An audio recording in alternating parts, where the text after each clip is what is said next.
salah satu sentimen global yang mungkin akan sangat mempengaruhi pergerakan harga komoditas dan juga bursa berjangka di tanah air begitu, yaitu US election.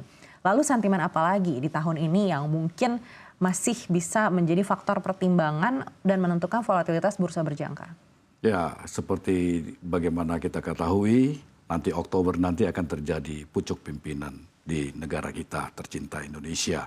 Tentunya langsung maupun tidak langsung akan ada berpengaruh kepada beberapa harga komoditas, di mana Bapak Presiden terpilih kami sudah menjadikan sebuah program untuk mempercepat hilirisasi.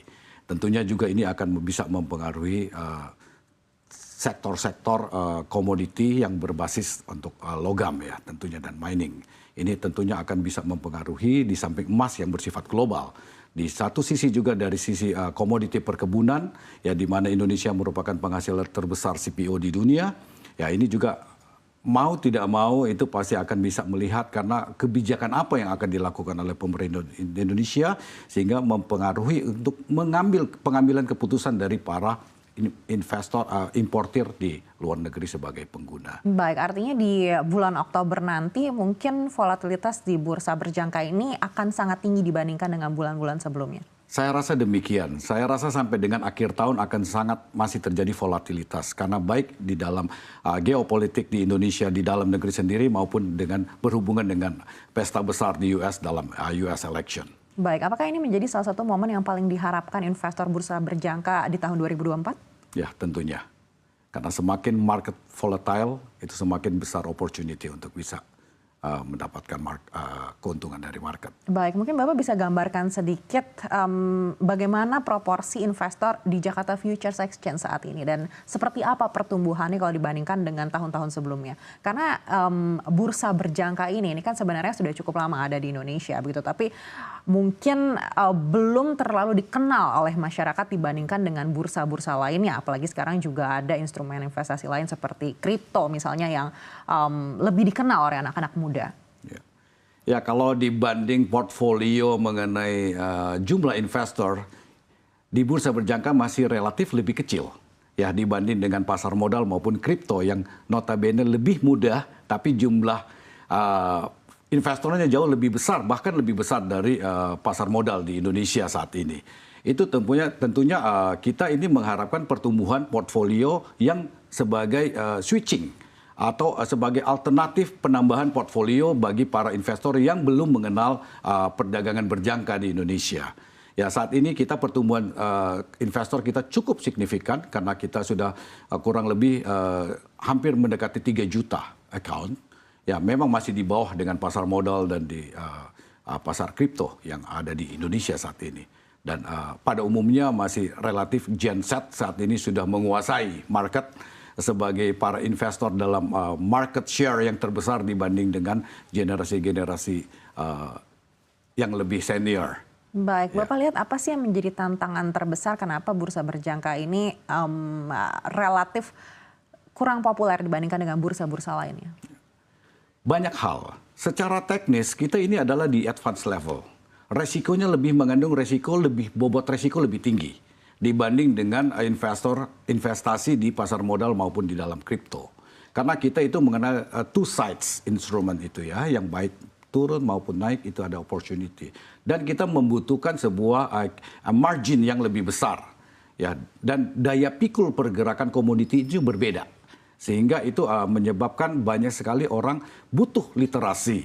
Kita butuh edukasi dan sosialisasi mengenai manfaat yang bisa diperoleh maupun peluang-peluang yang bisa diraih dari pasar berjangka yang ada melalui bursa berjangka Jakarta.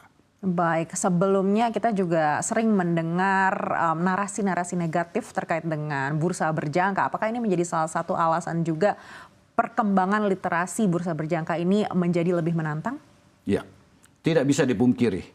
Berita-berita negatif itu juga secara langsung maupun tidak langsung mempengaruhi minat investor maupun potensial investor yang berencana untuk berinvestasi di pasar berjangka. Namun kita melakukan literasi tanpa henti.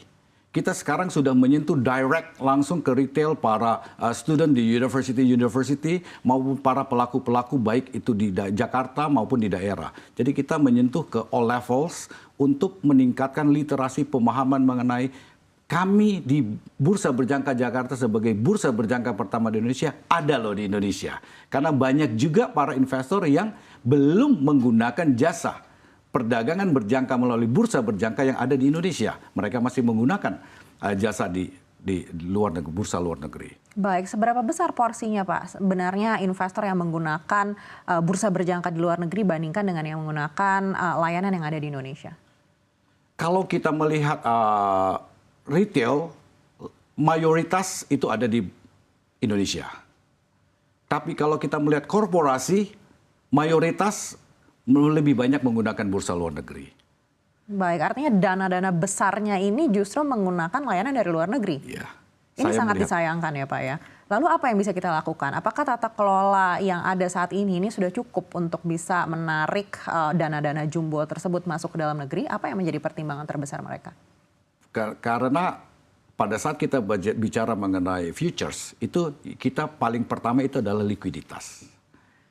Likuiditas kalau kita menyamakan dengan kemampuan antara retail market dengan corporate itu tidak seimbang.